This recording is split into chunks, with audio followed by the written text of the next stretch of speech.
The Fed chair. I think he's doing a terrible job. I think we should be, I think we should be 3 points lower interest rate. He's costing our country a lot of money. We should be number one, and we're not. And that's because of Jerome Powell. In terms of interest.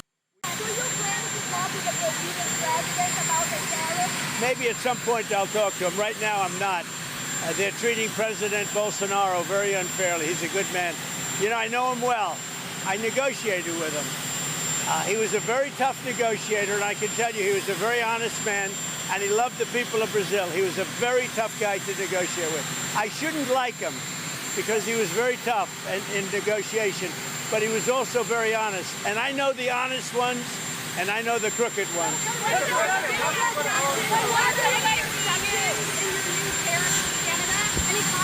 We're going to see. It was sent yesterday. They called. I think it was fairly well received, but it's what we need. So we'll see what happens. It really is a slap in the face, right? We bent over backwards to try to get a deal. Well, it shows that Donald Trump thinks he can maybe get a deal by threatening to escalate. But I have to think, I think it will backfire. I think what he has signaled to the EU is that all the efforts that the European Commission has made to try to accommodate, try to negotiate a deal, meant nothing for Trump. He gave the EU, threatened the EU 30%. He threatened Japan, South Korea with 25. Mexico also got 30% threat today. So it basically means that all our efforts to try to find a deal seemingly has meant nothing for Trump. What that means is that it'll be very difficult for Friedrich Merz to now clear that it really is Trump who wants a trade war. I think you could have a potentially a significantly negative market reaction on Monday.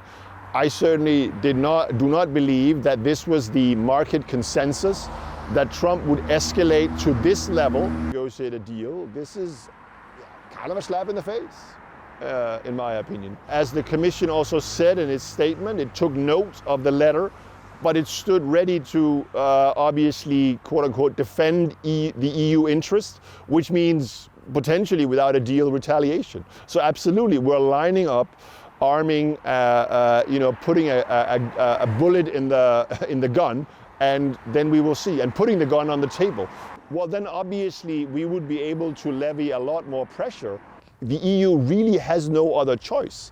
If there is no deal by by August 1st, which I think is less likely now, then we're in a trade war, and we will have to see where it ends. Today we've got some noise from tariffs going on. You've got a lot of announcements coming out of Washington. So investors are digesting that. At the same time, you've got this tech rally that's been going on for several weeks that's continuing apace. So, it depends on what part of the market you're looking at, whether it's green or red. In terms of the tech rally recently, we think investors are getting a little over their skis in terms of bullishness on AI.